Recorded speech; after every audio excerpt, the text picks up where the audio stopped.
অসম্ভব কুয়াশা, কিচ্ছু দেখতে পাচ্ছি। লেকটা দেখার জন্য বেসিক্যালি আমরা এতটা কষ্ট করে ওপরে গেলাম। আমরা এখন আছি দাওয়াই পানিতে। এখানে ওয়েদারটা হঠাৎ করে খারাপ হয়ে গেছে। হ্যালো বন্ধুরা, welcome back to our channel. অনেক দিন ধরে প্ল্যান করছিলাম যে কোথাও একটা ঘুরতে যাব আর আজকেই সেই দিনটা চলে এসেছে। পাহাড়ে যাচ্ছি। সেটা দেখার জন্য আমাদের আগামী ব্লগসগুলোতে চোখ রাখো। আমাদের ট্রেন রাত 11:20 ছিল, কিন্তু হাতে টাইম নিয়ে একটা ক্যাব বুক করে রাত 9টা নাগাদ আমরা বেরিয়ে পড়েছিলাম শিয়ালদার জন্য। অনেকটা তাড়াতাড়ি আমরা চলে এসেছি শিয়ালদা স্টেশনে। এখনো অনেকক্ষণেরই প্রায় ওয়েট আছে। তো আমাদের যে মোটামুটি দুজন বন্ধুদের সাথে যাচ্ছি তারা এখনো আসেনি, একসাথে ওরা আসলে দেন আমরা একসাথেই যাব। আমরা সবাই টাইমের কিছুটা আগেই পৌঁছে গেছিলাম, কিন্তু কোন প্ল্যাটফর্মে আমাদের ট্রেনটা দেবে সেটা ঠিক জানা ছিল না। তাই এসে বোর্ড চেক করছিলাম, বোর্ডে দেখি 6 নম্বর প্ল্যাটফর্মে আমাদের ট্রেনটা দেবে মেনশন করা আছে। আমরা স্টেশনে পৌঁছে গেছি, এখনো প্ল্যাটফর্মে ট্রেন দেয়নি। আমাদের বন্ধুরাও চলে এসেছে, তো আমরা এখন সবাই মিলে ওয়েট করছি, আড্ডা মারছি, মজা করছি। এখনো ট্রেন আসেনি। এই ট্রেনটাকে দেখে আমরা সবাই ভেবেছিলাম এটাই হয়তো আমাদের ট্রেন, কিন্তু এটা আমাদের ট্রেন ছিল না। ভাগ্যিস উঠে যায়নি, নাহলে আবার সব লাগেজ নিয়ে নামতে হতো। এই যে সামনে যে ট্রেনটা দেখতে পাচ্ছেন, এটাই আমাদের ট্রেন, যে ট্রেনে করে আমরা এনজেপি যাব, পদাতিক এক্সপ্রেস। 11:30টার সময় ছিল, একদম কারেক্ট টাইম ছিল। ট্রেনে উঠে আমরা প্রথমে আমাদের ডিনারটা সেরে নিই। ডিনারে ছিল জিরা রাইস আর চিকেন। রাইসটা আমি বানিয়ে এনেছিলাম আর চিকেনটা আমার ওই বন্ধু বানিয়েছিল। ওই যে সামনে যে মন্দিরটা দেখতে পাচ্ছেন, এটা সেবক কালী মন্দির। এর আগে অনেকবারই এনজেপি এসছি, কিন্তু এই মন্দিরে আসার সুযোগ কখনোই হয়ে ওঠেনি। ওই যে বলে না, ঠাকুর না ডাকলে কেউ আসতে পারে না, ঠিক তেমনই। আমাদের ট্রেনটা 9:30টার মধ্যে এনজিপি স্টেশনে পৌঁছে গেছিল। দেন আমরা সবাই ব্রেকফাস্ট করে এখন আমরা সাইট সিইং করে আমাদের ফার্স্ট ডেস্টিনেশন আজকে যেখানে আমরা স্টে করব, দাওয়াই পানি, সেখানে আমরা যাব। তো তার আগে কিছু কিছু স্পট ভিউ আমাদের ভিজিট করতে হবে। আমরা সেখানে সাইট সিইং করে দেন আমরা আমাদের ফাইনাল ডেস্টিনেশন দাওয়াই পানিতে যাব। আমরা এখন আছি গুম্বাধারা ভিউ পয়েন্টে। এখানে কিছুই দেখা যাচ্ছে না, তোমরা নিজেরাই দেখতে পারবে। আমি দেখাচ্ছি, মানে আমার সামনে কিরকম সিনারি আছে, কিরকম অবস্থা আজকে। মানে এতটাই ক্লাউডি এখানে, আমরা মনে হচ্ছে মানে মেঘের মাঝখানে আছি। তোমরা এবার ভিউটা দেখো।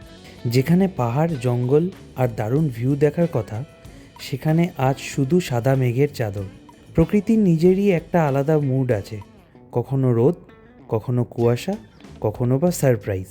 ভিউ না পেলেও এই ঠান্ডা হাওয়া, মেঘের ছোঁয়া আর রহস্যময় পরিবেশ সব মিলিয়ে এক অন্যরকম অভিজ্ঞতা।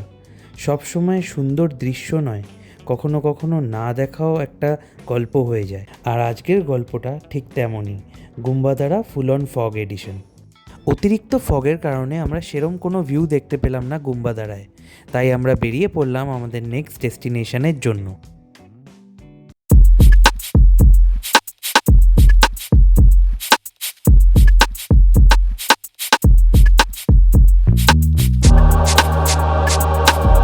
আমরা চলে এসেছি দার্জিলিংয়ের এক অসাধারণ সুন্দর জায়গা লাভার্স পয়েন্ট, আর তার সাথে প্রকৃতির অপূর্ব মিলনস্তর ত্রিবেণী সঙ্গম। এখানে 3টি নদীর মিলন হয়েছে, তাই এই জায়গার নাম ত্রিবেণী সঙ্গম। সব মিলিয়ে এক অপূর্ব অভিজ্ঞতা। এখন আমরা যাচ্ছি লামাহাটা পাইন ফরেস্টের ভিতরে যে লেকটা আছে সেখানে আমরা যাচ্ছি। তো পুরোটাই ক্লাউডি। আমি দেখিয়ে দিই আমার রাস্তাটা কীরকম। চারিদিকে ঘন সবুজ গাছ, রহস্যময় কুয়াশা আর একদম শান্ত পরিবেশ। মনে হচ্ছে যেন কোনো অ্যাডভেঞ্চার মুভির ভিতরে ঢুকে পড়েছি। এখানকার প্রতিটা রাস্তা, প্রতিটা গাছ, সব কিছুতেই আছে এক অন্যরকম ম্যাজিক। প্রকৃতির এমন রূপ সত্যিই মন ভালো করে দেয়। যদি আপনি নেচার লাভার হন বা একটু অফবিট ট্রাভেল পছন্দ করেন, তাহলে লামাহাটা অবশ্যই আপনার লিস্টে রাখা উচিত। অসম্ভব কুয়াশা, কিচ্ছু দেখতে পাচ্ছি না। আর যেই লেকটা দেখার জন্য বেসিক্যালি আমরা এতটা কষ্ট করে ওপরে গেলাম, মানে ব্যাড লাক আমাদের যে সেই লেকটাও আমরা দেখতে পেলাম না। তো আমরা আর যাচ্ছি না, মানে সাহস হলো না মনে। না ফোনে চার্জ আছে, না আমাদের শরীরে চার্জ আছে। নেটওয়ার্কও পাওয়া যাচ্ছে। সব থেকে বড় কথা একটু ভয়ও লাগছে, কারণ আমরা যেহেতু একা আছি ওপরে হ্যাঁ। আর কেউই নেই। জাস্ট আনবিলিভেবল একটা ওয়েদার, মানে আমরা মেঘের মধ্যে দিয়ে গেছি, রাস্তাও দেখা যাচ্ছিল না হাফ। মানে মনে হচ্ছে যে একটা ঘন জঙ্গলের মধ্যে ঢুকে গেছি। হয়তো লেকটা দেখতে পেলাম না ঠিকই, বাট আমরা যে এক্সপিরিয়েন্সটা করলাম এটা লাইফ টাইম সাংঘাতিক। এক্সপিরিয়েন্স। আমরা হাঁটা শুরু করেছিলাম 2:30টার সময়, আর এখন তোমরা টাইমটা দেখতে পাচ্ছ, এখন 3:40 বাজে। তো এক তাও আমরা ঘন্টারও উপরে হয়ে গেছে। পুরোটা অবধি যেতে পারিনি। সামনের রাস্তাটা দেখতে পাচ্ছেন কিরকম গাছপালাগুলো ভেঙে পড়ে আছে। দেখে মনে হচ্ছে কিছুক্ষণ আগেই বিশাল ঝড় বৃষ্টি হয়েছে। এও যেন এক আলাদা অনুভূতি। ফোনেও এতটাই কম চার্জ যে আমরা পাওয়ার ব্যাংক লাগিয়ে সব ছবি তুলছি। সব থেকে বড় কথা, আমরা আজকেই এসছি এখানে অ্যান্ড আমরা সাইট সিন করে দেন আমরা আমাদের হোমস্টেতে যাব। সো এটাই আমাদের লাস্ট সাইট সিন স্পট। দেন আমরা এবার হোমস্টেতে যাব। হোমস্টেতে গিয়ে দেখাবো আপনাদেরকে যে হোমস্টেটা কীরকম, হোমস্টের চারপাশটা কীরকম। আমরা এখন আছি দাওয়াইপানিতে। তো আজকে আমরা এসে পৌঁছলাম দাওয়াইপানিতে তাও অ্যারাউন্ড 5টার সময়, 5টা নাগাদ। তো এখানের ওয়েদার মানে হঠাৎ করে খুব খারাপ হয়ে গেছে। এখানে হয়তো মানে অত থান্ডারস্টর্ম বা কিছু হবে না, কিন্তু এখানে রেনফল হতে পারে ভালো।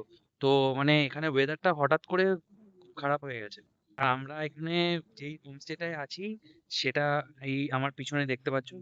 আমরা যেই হোমস্টেটা নিয়েছিলাম হিল ক্যাসেল, এটা আমরা ফেরারিমন ট্যুর অ্যান্ড ট্রাভেলসের থ্রুতে বুক করেছিলাম। আপনারা এই সুন্দর হোমস্টেটা বুক করতে চাইলে স্ক্রিনে দেওয়া নাম্বারে ফেরারিমনের সাথে কন্ট্যাক্ট করে বুক করতে পারেন। ট্যুর অ্যান্ড ট্রাভেলসের বাকি সব ডিটেলস ডেসক্রিপশন বক্সে পেয়ে যাবেন। দাওয়াইপানির রাত মানেই শহরের ব্যস্ততা থেকে অনেক দূর। এখানে সময় যেন ধীরে চলে, আর প্রতিটা মুহূর্ত মনে করিয়ে দেয় শান্তি আসলে প্রকৃতির কাছেই লুকিয়ে আছে। যদি কখনো রাতের দাওয়াইপানিতে আসেন, তাহলে শুধু চোখে নয়, মন দিয়েও এই সৌন্দর্য অনুভব করবেন। কারণ এই রাতের প্রকৃতি শব্দে নয়, অনুভূতিতেই সবচেয়ে সুন্দর। হোমস্টের শান্ত রাত, চারপাশে প্রকৃতির নিস্তব্ধতা, আর হঠাৎ শুরু হলো বজ্রসহ ঝড় বৃষ্টি। কখনো শান্ত, কখনো রোমাঞ্চকর। প্রকৃতির প্রতিটা মুহূর্তই আলাদা। আর আজকের রাতটা সেই স্পেশাল মুহূর্তগুলোর মধ্যেই একটা। এইভাবেই শেষ হচ্ছে আমাদের ডে 1। নতুন জায়গা, নতুন অভিজ্ঞতা, আর অনেক সুন্দর স্মৃতি নিয়ে। ভিডিওটা ভালো লাগলে অবশ্যই লাইক, শেয়ার আর সাবস্ক্রাইব করতে ভুলবেন না। খুব তাড়াতাড়ি নিয়ে আসছি আমাদের দার্জিলিং ট্যুরের ডে 2 এর ভিডিও। Bye bye.